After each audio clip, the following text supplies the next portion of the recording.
La iglesia hogar que nos ha recibido como anfitriona es la IGO Santa Rosa de Nayón, liderada por Anita y David Albán. Se reúnen los viernes a las 20 horas. ¿Y tú, ya eres parte de una iglesia hogar?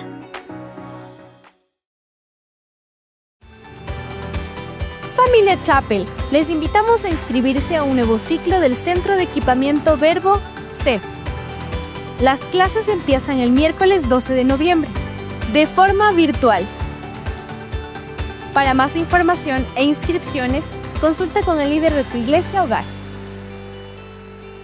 Aprovecha esta oportunidad para recibir un tiempo de capacitación y crecimiento para tu vida. Reunión conjunta de varones, Verbo Quito. Ruge. Una invitación para todos los varones de las congregaciones. Junto a Kurt Cotter.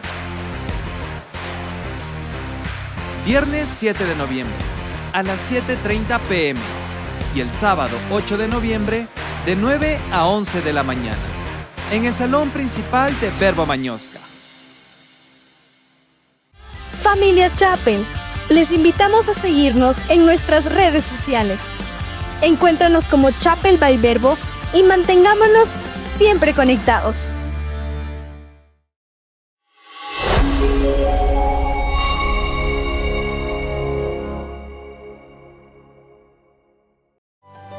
Herencia, un legado que transforma generaciones. Dios nos llama a ser generacionales, a pensar más allá de nosotros mismos, porque el verdadero legado no se guarda en una cuenta bancaria, sino en los corazones que transformamos. El justo deja herencia a sus nietos, pero esa herencia empieza con un corazón recto y temeroso de Dios. No se trata solo de lo que dejamos, sino de a quién formamos. Durante 40 días aprenderemos a construir legado con propósito, a enseñar principios eternos, a transmitir sabiduría más valiosa que el oro, a dejar un modelo de fe, generosidad y justicia. Jesús espera fruto que permanezca. No fuimos llamados a acumular, sino a multiplicar, a dejar raíces que sigan dando vida cuando ya no estemos. Tu historia puede ser el comienzo de una generación transformada. Este es el tiempo de sembrar principios eternos. Este es el tiempo de dejar una herencia que transforme generaciones. Campaña de las finanzas. Herencia. Un legado que transforma generaciones. 40 días para sembrar principios eternos en tus hijos y tu comunidad. Familia, este domingo, como parte de nuestra campaña Herencia, un legado que transforma generaciones, compartirá Patricio Terán, anciano de Verbo Mañosca, con el tema Cultura Bíblica del Legado. Abre tu corazón para ser parte de esta campaña. Cuando se trata de dejar un legado de fe, hay una frase que es muy importante recordarla. No es la intención, sino la dirección la que determina el destino. Por más buenas intenciones que tengamos, por más buenos deseos que tengamos, si la dirección no es la correcta, si la ruta no es la adecuada, no vamos a llegar a nuestro destino. ¿Y cuál es esa ruta? ¿Cuál es esa dirección que debemos tomar? La dirección es dejar un legado a la siguiente generación, a nuestros hijos en particular, un legado de fe. Y un legado de fe no es sino valores, principios, fe, un estilo de vida como el que nosotros vivimos, conocer a Dios de la manera que nosotros lo conocemos. Cuando transmitimos eso a nuestros hijos por sobre otro tipo de legado, estamos realmente dejando una semilla que va a perdurar en las siguientes generaciones. Hacerlo no es fácil, tiene un costo, pero Dios nos ha dado todas las herramientas para poderlo hacer. Muy buenos días, qué gusto estar con ustedes una vez más después de algún tiempo. Realmente siempre es un placer visitarles y sentir su amor, su cariño que siempre nos hace falta. Antes de entrar en el tema, quiero hacer una pequeña aclaración. A veces me han dicho que cuando yo hablo de este tema, porque ya lo hemos hablado, este es el primer tema de la campaña. pero obviamente para ustedes no es el primer tema, es el cuarto, si no me equivoco.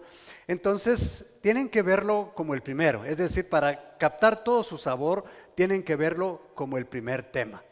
Y entonces todos los demás tienen que irse ordenando o sobreponiéndose sobre este primer tema. Y obviamente este primer tema tiene que ver con cómo dejar una cultura de legado. Un legado de fe, la cultura de legado. Y en muchas áreas de la vida nosotros somos llamados a dejar un legado. Y aunque hoy me voy a enfocar principalmente en los padres con sus hijos, el legado de padres a hijos, pero recuerden, cada uno de nosotros vive una vida en la cual impacta a otras personas, a otras generaciones. Los que nos rodean son impactados por nuestro estilo de vida y de alguna manera nuestro estilo de vida en cualquier lugar, ya sea en el trabajo, en el mundo en que nos desenvolvemos, deja un legado, deja una huella. Así que no solo va a ser para los padres, sino también para todos aquellos que quieren vivir de tal manera que cuando nos vayamos o no estemos, los demás puedan decir, este es el legado que yo recibí de tal o cual persona. Bien, y a propósito de feriados, en un feriado como este, así de estos largos, hace muchos años atrás, cuando mis hijos eran pequeños todavía, pues obviamente ya mis hijos, el mayor tiene 45 años ya, entonces ya es bastante tiempo, pero cuando eran pequeños todavía tomamos la decisión de irnos a la playa, irnos a Machala, a las playas de Machala, por alguna invitación que tuvimos. Así que, como ya se imaginan, nos preparamos, empacamos todo, hicimos las oraciones debidas, pusimos en manos del Señor el viaje, con todas las de ley, preparamos los snacks, las bebidas, la música para el viaje. Bueno, en ese tiempo pues no habían los teléfonos celulares como hoy, así que nadie tenía un teléfono celular, así que teníamos que en el viaje a entretenernos, hacerlo agradable nosotros. Íbamos cantando canciones y todo, las típicas canciones que se cantan en los viajes con los niños, o por lo menos que se cantaban, que un elefante se balanceaba sobre la tela de una araña hasta que ya llegaban a los 1000 elefantes. Y los niños, obviamente, como son niños, a la media hora decían, ya llegamos, y no llegábamos nunca. Bueno, yo confiaba en que había hecho bien los papeles, no teníamos GPS en ese entonces, pero confiaba en que conocía la ruta, confiaba en que iba a seguir bien las señales del camino y que iba a llegar a mi destino, a Machala. Pasaron las horas ya se hicieron largas, y yo decía, bueno, ya debemos de estar por llegar, y hasta que al fin divisamos la gran ciudad. Pero divisé una gran ciudad y dije, esto no parece Machala. Habíamos llegado a Guayaquil. Y ya cuando vi ese gran puente dije, no estamos en Machala, estamos en Guayaquil. Y aquí viene la reflexión. ¿Por qué llegamos a Guayaquil si nuestra intención era llegar a Machala? Bueno, uno puede parecer obvio, ¿no? Tomamos la ruta equivocada en algún lugar, pero recuerden, esta es la idea de todo.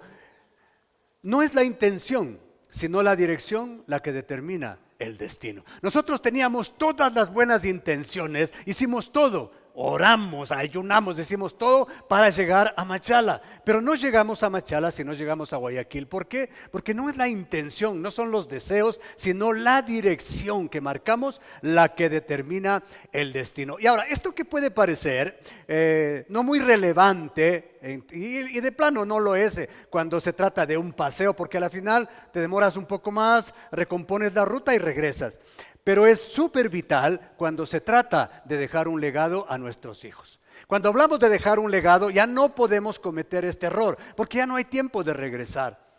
Ya no hay tiempo, simplemente hiciste lo que tuviste que hacer. Y si te equivocaste, si no marcaste bien la ruta, si no fuiste en la dirección correcta, nunca vas a llegar a dejar ese legado de fe que quieres transmitir a tus hijos. Y entonces aquí entramos ya en el tema, ¿qué es el legado? ¿Qué es un legado? Para muchos el legado, obviamente que no es la herencia, el legado es diferente. Cuando hablamos de legado, para muchos el legado es éxito profesional, el dejar a tus hijos una carrera lucrativa, una carrera que los posicione en la sociedad, que los posicione en el mundo laboral, para que ellos sean alguien, dejarles un cúmulo de conocimientos, una carrera, si es posible posgrados y tanta cosa, para que ellos tengan éxito en la vida. Así es como el mundo ve el legado. Y aunque algunas de esas pueden ser parte de un legado, pero no necesariamente es parte del legado. El legado, y cuando hablamos de una cultura de legado, Quiere decir que queremos que en nuestras iglesias el dejar un legado de fe sea una cultura, sea algo que se vive, que nos caracterizamos por eso.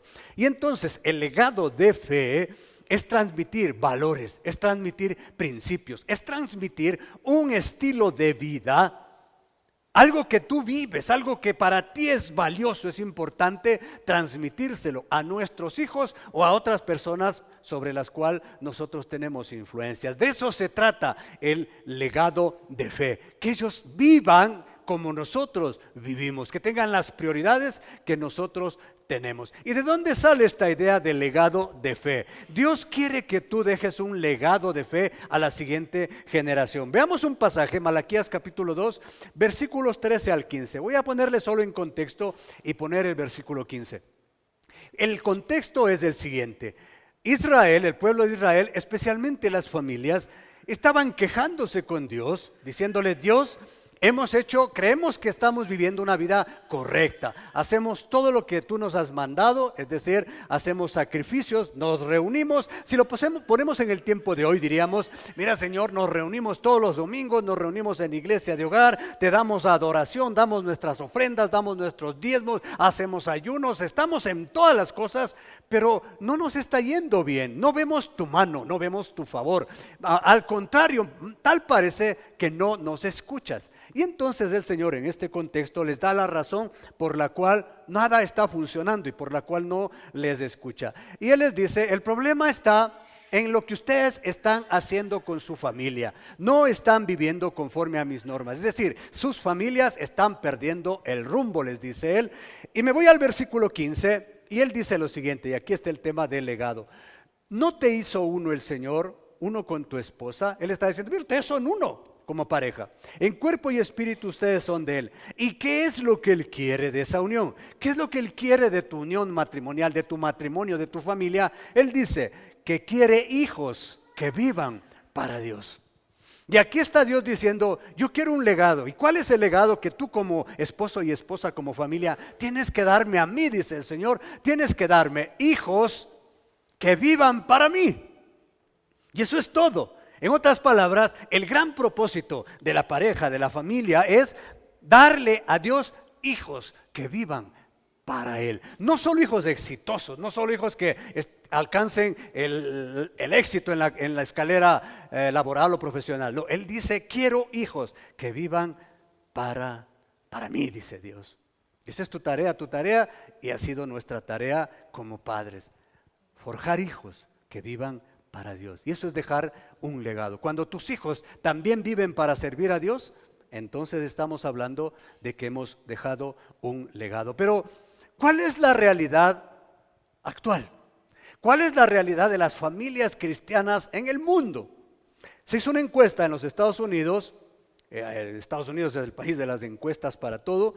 Y la realidad que reflejó la encuesta es una realidad que también, y yo lo creo, es evidente que se vive en nuestro país. ¿Por qué? Porque en un mundo globalizado, a un clic de distancia, pues las cosas que pasan allá pasan aquí. Y esto es el resultado que arrojó la encuesta cuando analizaron u observaron a los hijos de las familias cristianas después de ciertas etapas de su vida. Veamos. La encuesta reflejó que el 35% de los niños abandonan la fe al salir de la escuela. El 45% de los jóvenes abandonan la fe al salir del colegio. El 10% abandonan la fe al llegar a la universidad. Es decir, que apenas un 10% de nuestros hijos que fueron criados en la fe cristiana, en los que se supone que invertimos tiempo y los pusimos en todo lo que pudimos, solo un pequeño 10% permanece en la fe de sus padres. Si nos imaginamos por un momento que aquí tenemos 100 niños, aquí, distribuidos en todas estas familias, quiere decir que apenas 10 de ellos van a permanecer en la fe de sus padres. La encuesta es dura, pero es reveladora. Y la pregunta que nos vamos a hacer es: ¿por qué sucede esto? ¿Por qué sucede esto? ¿Qué es lo que está pasando? Y voy a hacer una pequeña explicación del por qué sucede esto. Jueces capítulo 2, versículos 7 al 11 nos muestra lo siguiente. Aquí nos va a hablar de Josué, del sucesor de Moisés. Y voy a leer el versículo 7, dice: el pueblo sirvió al Señor mientras vivieron Josué y los ancianos. Aquí nos habla de Josué y una siguiente generación a la que se llama ancianos, que es la siguiente generación a Josué, que le sobrevivieron, los cuales habían visto todas las grandes obras que el Señor había hecho por Israel. Estos hombres, tanto Josué especialmente, vieron cosas maravillosas de Dios, tremendas, vivieron una fe de primera mano. Pero ¿qué pasó después? Murió toda aquella generación y surgió otra, es decir, los hijos de estos llamados ancianos o los nietos de Josué. Surgió otra que no conocía al Señor, ni sabía lo que él había hecho por Israel. Esos israelitas, es decir, esa generación, hicieron lo que ofende al Señor y adoraron a los ídolos de Baal. ¿Qué pasó? Si notan, hubo Josué, tremendo hombre, tenemos ahí sus historias en los libros de Josué, una siguiente generación y una tercera que a la final se perdió completamente, que fue un desastre esa generación, la tercera, es decir, los nietos de Josué, si los queremos ver así. Y hoy hice poner, alguna vez puse aquí también unas sillas para graficar esto, pero ahora me voy a dedicar un poquito más a explicar cada una de las 3 sillas que están aquí atrás mío. Vamos a verlo, 3 sillas. Primera silla, ahí está, Josué. Segunda silla, los ancianos que le sucedieron a José. Y tercera silla, los nietos de Josué. Piensa en su familia, piensa en las generaciones. Pero ¿qué es lo que pasaba con los de primera silla? Los de primera silla, y que aquí espero que hayan muchos padres de primera silla o muchas personas de primera silla, son aquellos que conocen a Dios. Es decir, lo conocen. Ellos tuvieron un encuentro, hemos tenido un encuentro. Yo soy de primera silla. De mi familia, prácticamente fue el primer cristiano que nació de nuevo. Es decir, tenemos un conocimiento de Dios de primera mano. Vimos sus obras, vimos sus maravillas. Yo en lo personal vi maravillas de Dios tremendas con las que el Señor sustentó mi vida espiritual en los primeros años. Pero ¿qué pasa con los de la segunda silla? Ellos en cambio conocen de Dios. ¿Cómo conocen de Dios? Los de esta silla, ellos conocen de Dios porque simplemente los de la primera se los contaron. Y aquí están nuestros hijos. Muchos de ellos no han tenido una experiencia personal con Dios, pero saben mucho de Dios, conocen de Dios porque han estado en la escuela dominical, han estado con los niños, han estado en todas las cosas que en la iglesia de hogar que nosotros les hemos puesto.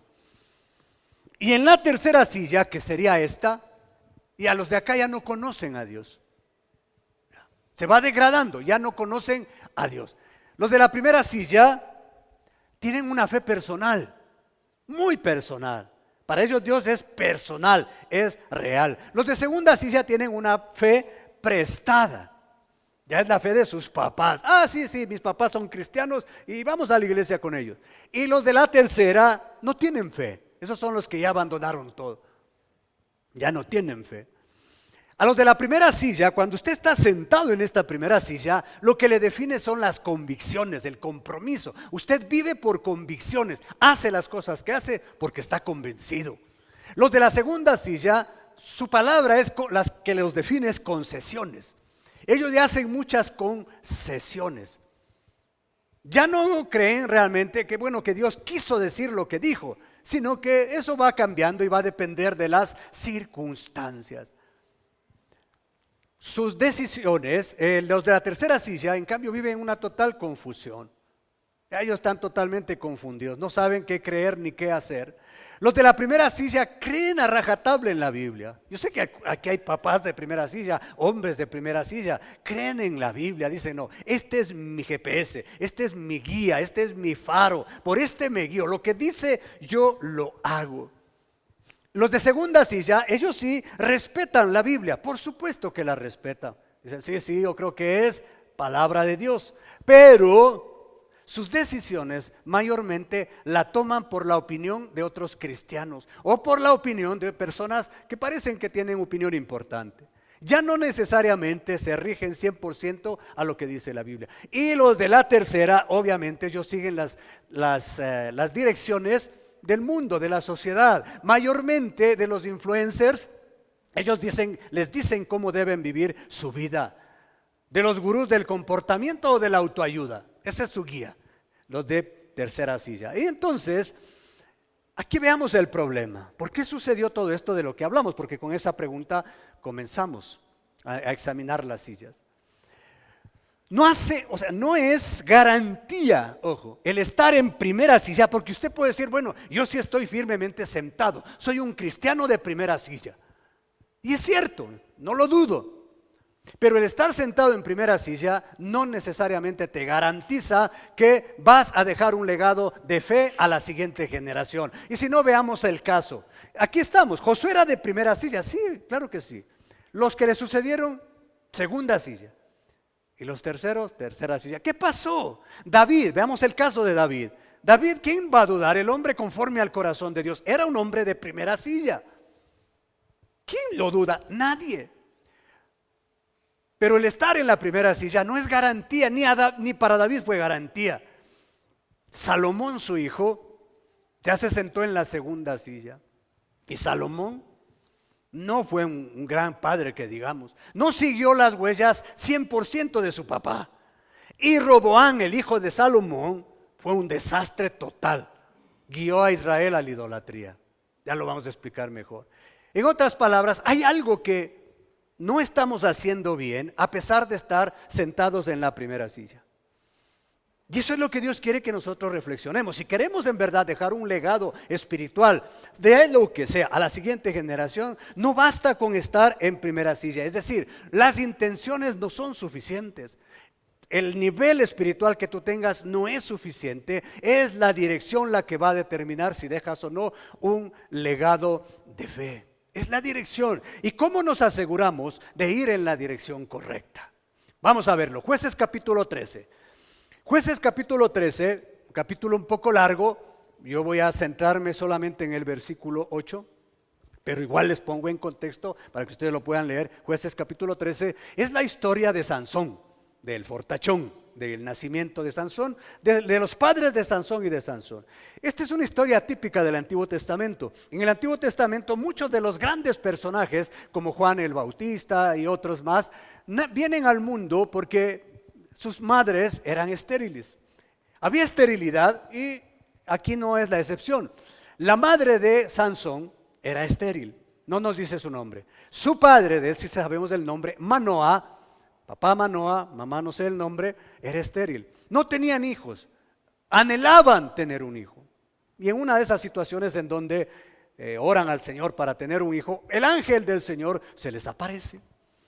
A ella, no a él, a ella. Y le dice que va a tener un hijo. Es como que tus oraciones han sido escuchadas y vas a tener un hijo. Pero ese hijo va a tener una característica. Le dice que va a ser consagrado a Dios desde el vientre.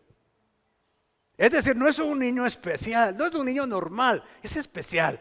Va a ser consagrado a Dios. Imagínense, Dios quiere hijos que vivan para Él. Y este va a ser uno que vive para Él, consagrado a Dios. Y le da algunas instrucciones a la señora, a la futura mamá, para que cumpla. Ella se encuentra con su esposo, feliz y contenta obviamente. Le dice, Manoah, te quiero dar una gran noticia. No la vas a creer. Párate firme. Es una notición. Bueno, dime, no tanto misterio. ¿Qué pasó? ¿Sabes que me visitó un ángel? Y el ángel me dice que vamos a tener un hijo. Ese hijo que hemos esperado, que hemos deseado, por el que hemos orado, viene en camino. Y entonces Manoah se queda un poco preocupado y dice, ¿y te dijo algo más? No, solo me dijo eso, me dio algunas instrucciones sobre lo que yo tengo que comer, lo que no tengo que comer y listo. No, pero debías preguntarle algo que es vital. ¿Y qué le debía preguntar? Miren el versículo 8. Manoah dice, oró al Señor, oh Señor, te ruego que permitas que vuelva el hombre de Dios que nos enviaste para que nos enseñe cómo criar al niño. Que nos enseñe cómo criarlo. Es decir, ¿va a ser consagrado a Dios? Yo quiero aprender cómo criarlo. La preocupación de Manoah era, Manoah estaba contento, pero estaba desesperado y confundido. porque no sabía cómo criar un hijo. Ahora, esta es la situación de todo el mundo. Cuando uno se casa, no sabe criar hijos. Miren, para las dos profesiones más importantes de la vida, no nos preparamos con el mismo esmero, o tal vez con ninguno de lo que hacemos para el resto de profesiones. Nadie toma varios cursos y peor posgrados o masterados para ser esposo. A duras penas tomas un curso. Y eso ya porque para casarte te obligan a que tomes uno. Y dices, no, ya tomé. ¿Hace cuánto lo tomaste? Hace 20 años y desde ahí te olvidaste de la materia. Para ser papás, peor. Los hijos vienen y ahí están y sabremos cómo lo hacemos. A mí me pasó eso, yo no sabía. Yo no era cristiano cuando nació mi primer hijo y después vinieron dos más. Y yo no sabía, con mi esposa no sabíamos cómo criarlos. Ustedes dicen, no, pero eso es obvio, eso es normal. ¿Aprendemos de quién? Del papá, de la mamá, de la abuela, de la tía, de los parientes, de la televisión, del cine. Bueno, eso es algo que debe fluir naturalmente, ¿no? Pero Manoah, y yo sé que en la conversación con la esposa deben haber topado este tema, pero ¿para qué le vas a preguntar cómo criarlo? Es obvio. ¿Quién no sabe criar un niño en Israel? Tenemos las abuelas, los tíos, las escuelas, las sinagogas, tenemos todo para aprender, para criarlo. Además, fuimos hijos. Hagamos lo que hicieron con nosotros. Pero yo no quería hacer lo que hicieron conmigo. Cuando yo tuve mis hijos, yo decía, Señor, yo no quiero repetir mi historia, yo no quiero criarlos como a mí me criaron. Y entonces lo que está diciendo Manoah es, Señor, si este niño va a ser consagrado a ti, en otras palabras, dice, Dios, quiero aprender a criar a mi hijo, pero a tu manera. No a la mía, no a la de que está aquí en el mundo. No, yo quiero criarlo a tu manera. Esa es la oración de él. Entonces ya estamos viendo que hay una manera de criar a los hijos para que vivan para Dios, de guiarlos para eso. Y obviamente al no ser, no quiero abarcar tanto en un tema como este, solo introductorio, pero quiero dejar algo importante. ¿Cuál es esa manera? ¿De qué manera lo hacemos? ¿Cuál es esa manera que Manoah está pidiendo a gritos? Señor, dime de qué manera. Afortunadamente en la Escritura hay mucha información sobre cómo debemos criar a los hijos. Hay full información, el libro de Proverbios, las cartas de los apóstoles, en las que podemos ir aprendiendo y haciendo un compendio de la educación de nuestros hijos. Pero veamos entonces, y vámonos a Deuteronomio capítulo 6, versículos 5 al 7. Estamos siguiendo un orden en esto. Este es el llamado la Shema de Israel, el versículo básico de los judíos. Y en la parte que nos atañe, en la fundamental, dice, amarás al Señor tu Dios con todo tu corazón, con toda tu alma y con toda tu fuerza. Y estas palabras que yo te mando hoy, y hay una larga lista de instrucciones, de enseñanzas y todo, estarán sobre tu corazón. Versículo 7, y diligentemente las enseñarás a tus hijos. Y hablarás de ellas cuando te sientes en tu casa y cuando andes por el camino, cuando te acuestes y cuando te levantes. 3 cosas voy a señalar hoy, solo 3. La primera, les enseñarás a tus hijos. Y es que la responsabilidad de educar, de instruir, de formar a los hijos es de los padres. Elemental, ¿verdad? Pero en la práctica no lo hacemos. Es de los padres. Miren, no es del kinder, no es de inicial, no es de nido, no es de la escuela, por más cristiana que sea, y peor aún no es de la iglesia. A veces pensamos que la iglesia tiene que darnos haciendo ese trabajo. Y sí es cierto, tratamos de colaborar y tenemos el espacio para los niños. Pero la iglesia no es la responsable de enseñar la sabiduría, de enseñarles a los hijos a vivir para Dios. Son los padres. Son los padres. La escuela dominical o lo que hacemos, eso es tardío. Eso apareció en los 60 más o menos.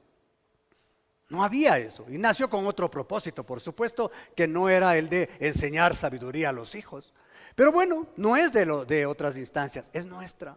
Y nunca podemos delegar esa responsabilidad en otros. Lamentablemente, el ritmo frenético que vivimos hoy hace que deleguemos esa responsabilidad en otras personas. Los abuelos tampoco son los responsables. Yo soy abuelo y no soy el responsable de formar a mis nietos. Colaboro, ayudo, pero no soy el responsable. Es decir, trato de ir en su misma dirección, pero no soy el responsable. Pensemos bien en eso. Es a ti, padre, al que Dios te ha dado esa responsabilidad de dejar un legado a los hijos. Ahora, de lo que sí es responsable la iglesia, ¿saben de lo que es? Es responsable de enseñar a los padres a enseñar a los hijos. Eso sí, es decir, de darles formación a los papás. Deberíamos dar más cursos, invertir más en capacitación, en seminarios, en cursos. Primero de cómo ser buenos esposos. Porque si no tienes un buen hogar, primero son los padres, primero es la gallina, después es el huevo. El hogar es vital, la relación de padres. Deberíamos dar más cursos. Mira, a veces nos enfocamos tanto en otro tipo de cosas, en otro tipo de eventos y cosas así, y no lo suficiente en capacitar a los padres que tenemos dentro de la iglesia. Y debemos hacerlo. ¿Por qué? Porque muchos, sí, están en primera silla, no lo niego. Mira, cada evento que hacemos, cada reunión que tienes, te posiciona más en la primera silla y estás aquí. Pero ¿cuánto de eso te posiciona en el punto en donde tú puedes dejar un legado a tus hijos? Es tiempo, ya vamos a ver el asunto, pero aquí lo dice, mire, cuando te sientes en tu casa. ¿Qué tiempo estás en tu casa? La enseñanza, ese legado, ese enseñar a los hijos para que vivan a Dios, dice que se lo hace en la casa. En el camino, es decir, cuando pasas tiempo con Él fuera de tu casa. ¿Cuánto tiempo en el ritmo que vivimos hoy estamos con ellos fuera para poderles enseñar las cosas de Dios? Cuando andes por el camino, cuando te acuestes, eso es en casa. Y cuando te levantas, ¿dónde se acuestan y se levantan los hijos? En casa. ¿Dónde se acuestan y se levantan los padres? Se supone que en casa. Es decir, son los papás. Y es en su casa mayormente. Porque ya cuando están fuera de tu casa ya pierdes el control de ellos. Pero la mayor parte del tiempo no estamos con ellos hoy. La mayor parte del tiempo ellos están con otras personas. Tratamos de que sean las más adecuadas. Por eso les digo, la iglesia debe invertir más recursos en capacitar a los padres para estas dos tareas. Luego dice, así que, primero, padres responsables. Lo segundo es, dice hasta el versículo 6, me lo regresé, estas palabras, es decir, lo que Dios quiere que tú le transmitas a tus hijos, tienen que estar sobre tu corazón. En otras palabras, tienes que vivirlas. Tenemos que enseñar con el ejemplo. La ley del ejemplo es vital para criar a los hijos. Primero, tú eres el responsable. ¿Cómo lo haces? A través del ejemplo. Tú tienes que modelar, tú tienes que vivir, tú tienes que creer de verdad lo que les quieres enseñar a tus hijos. Ellos detectan 100%. Mira, es algo lógico.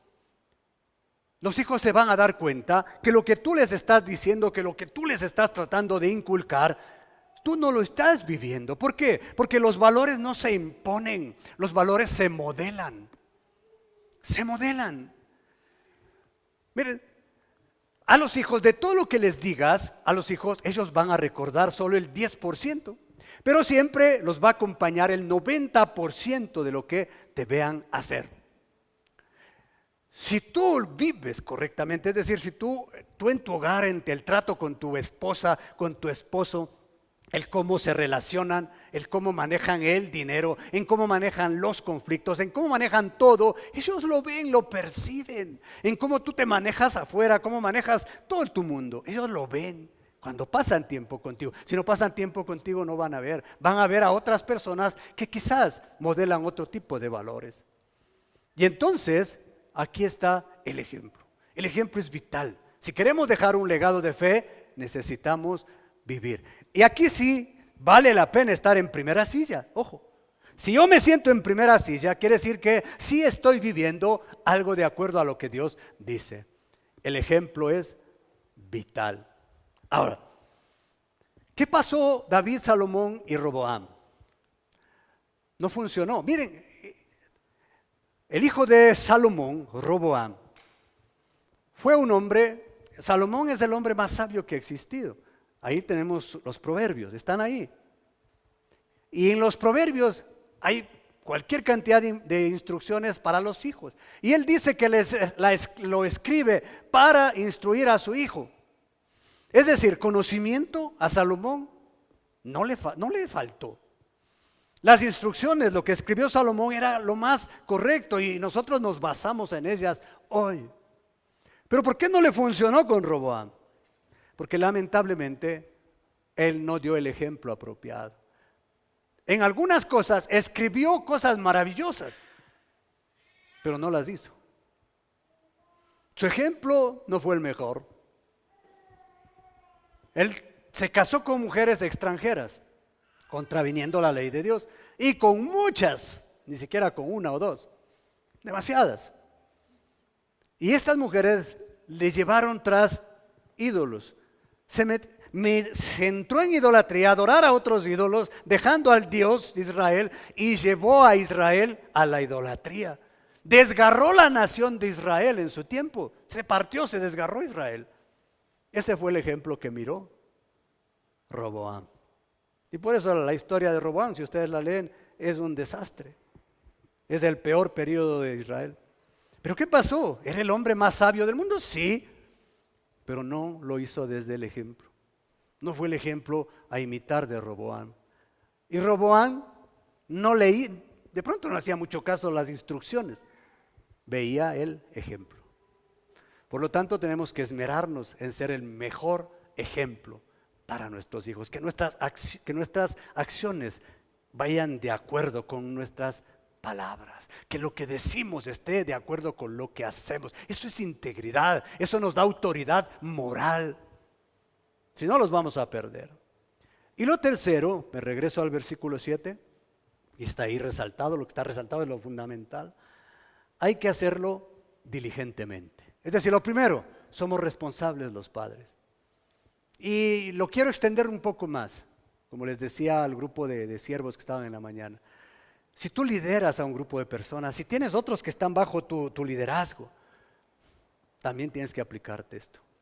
Eres tú el responsable. Mire, si alguien dirige una iglesia de hogar, yo digo, él es el responsable de cómo van a ir esas ovejas en esa área. Ya son adultos, porque te van a ver.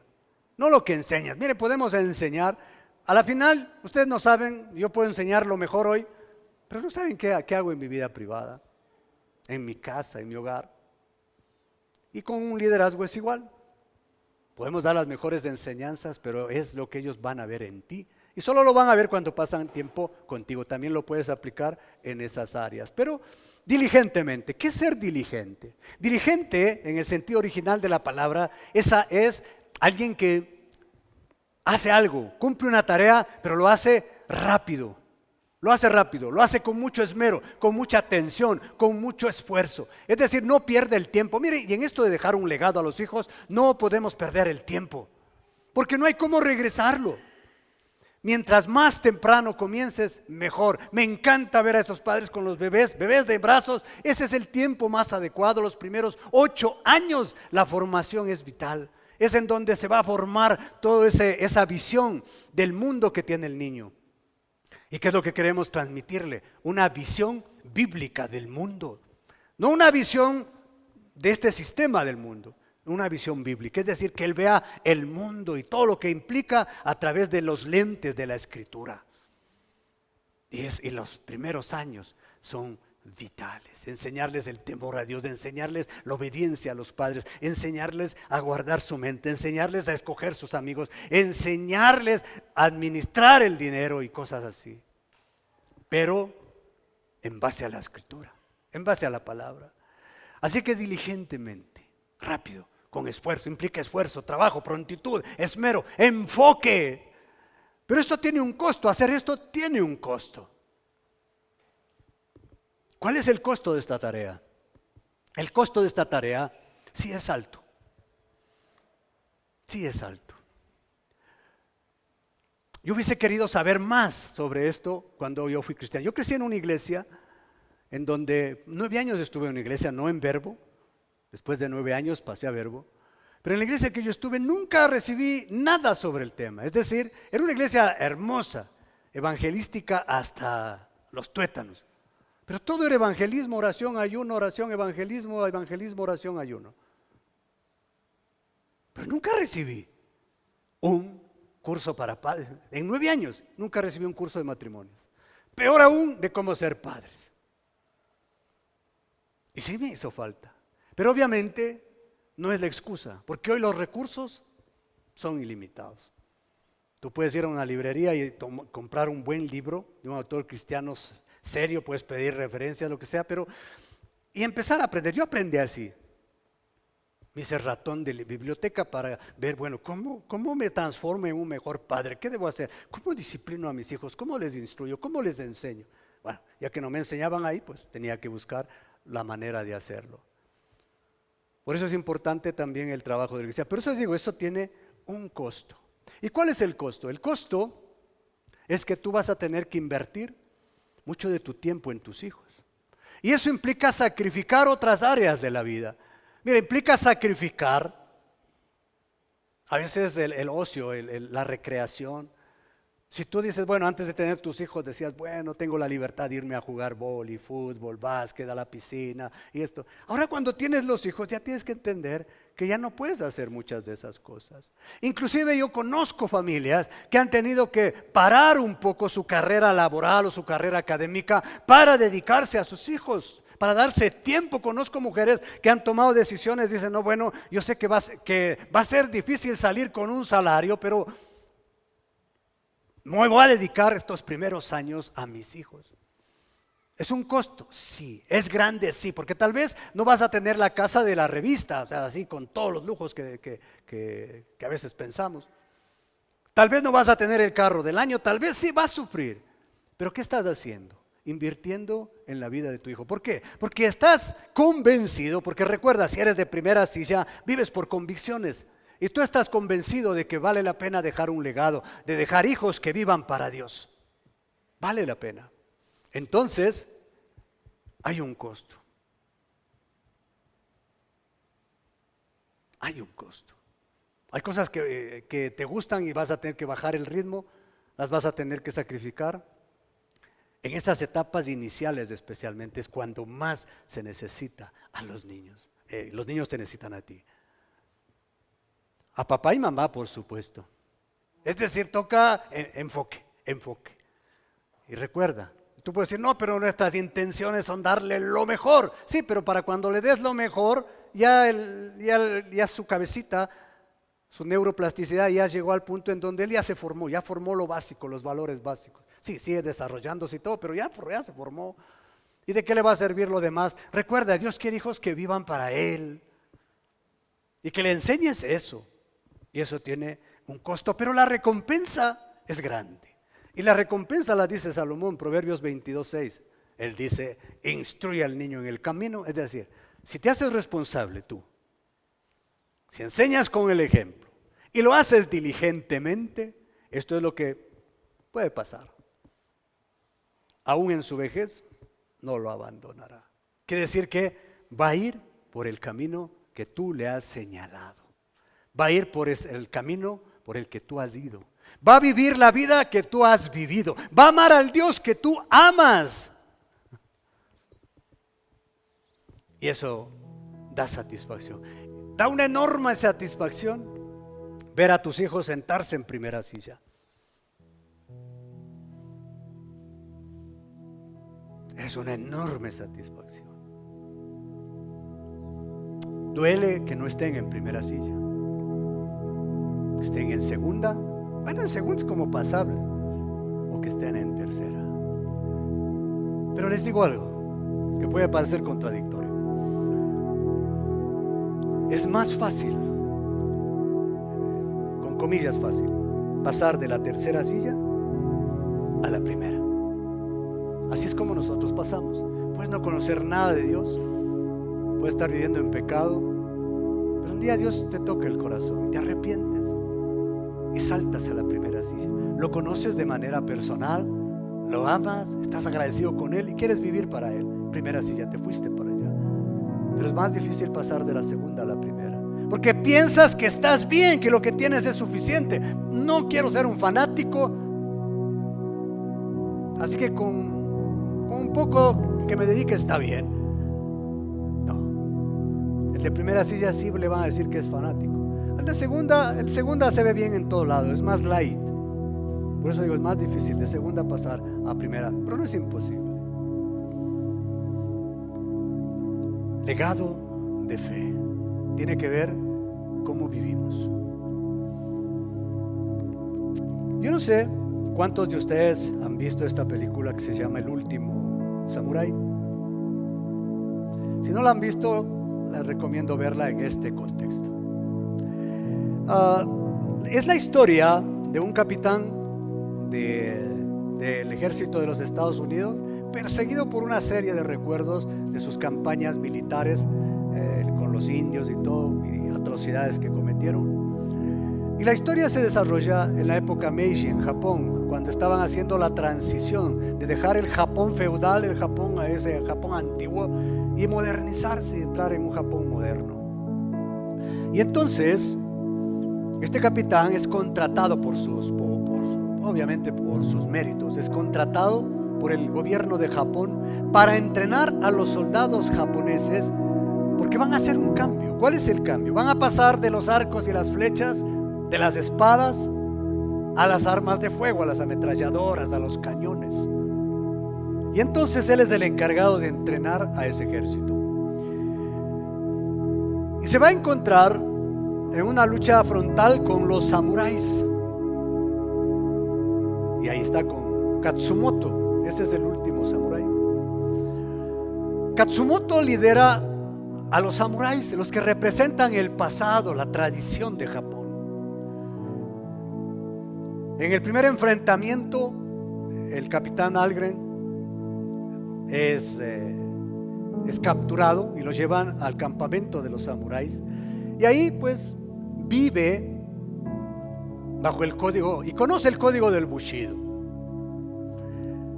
un código de valores, un código de comportarse, de ver la vida de una manera totalmente diferente, un código de respeto, de amor y cosas así, pero también de esfuerzo, de sacrificio, de honra, de heroísmo y cosas por el estilo.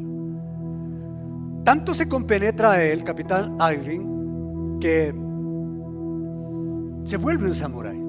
Aprende las técnicas de los samuráis, aprende su código Bushido, su código de conducta, y se vuelve un samurái. Y en la última batalla, en la batalla final, él acompaña ya a los samuráis con toda su vestimenta de samurái. Y se da una pelea, obviamente, una batalla desigual, obviamente. Heroica para los samuráis, pero que iba destinada a perder, porque los arcos y las espadas contra los cañones y las ametralladoras, aunque todavía no eran soldados peritos en eso, pero había superioridad de fuego.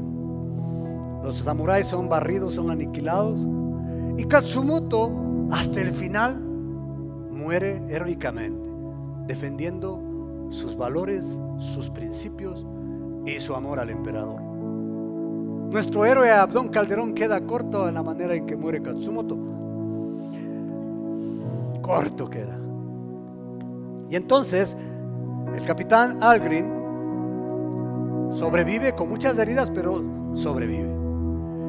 Y cuando se va a firmar el último tratado ya entre Estados Unidos, el ejército y los japoneses, él se presenta al emperador para entregarle la espada de Katsumoto. Y obviamente el emperador le tenía mucho cariño a Katsumoto porque había sido su maestro, su consejero, como un padre espiritual para él.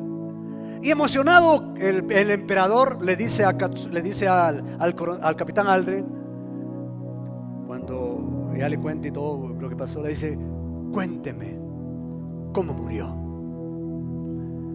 Y el capitán Algren, mirándole a los ojos, le dice: no le voy a contar cómo murió, le voy a contar cómo vivió.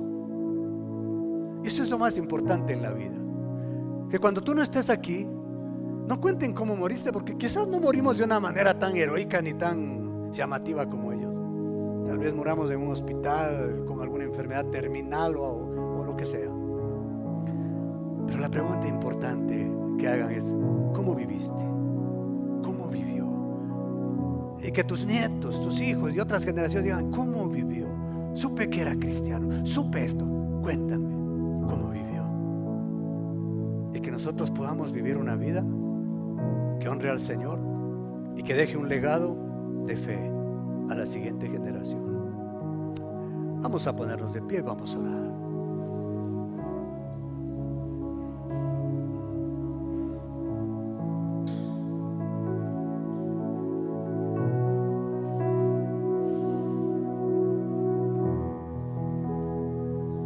Padre bueno, aquí estamos tus hijos, Señor.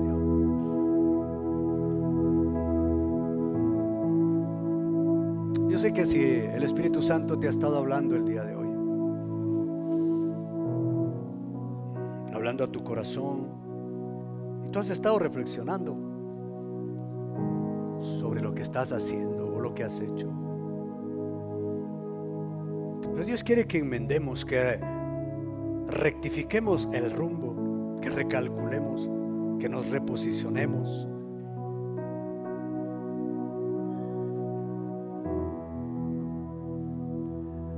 No hay triunfo más bello que ver a tus hijos en el camino recto. Padres, tomemos la responsabilidad, tomemos al toro por los cuernos. No quiero que traerte condenación y culpa, no, de ninguna manera. Lo que quiero es que reflexiones en el papel que Dios te ha dado. Él quiere que tus hijos le sirvan a Él.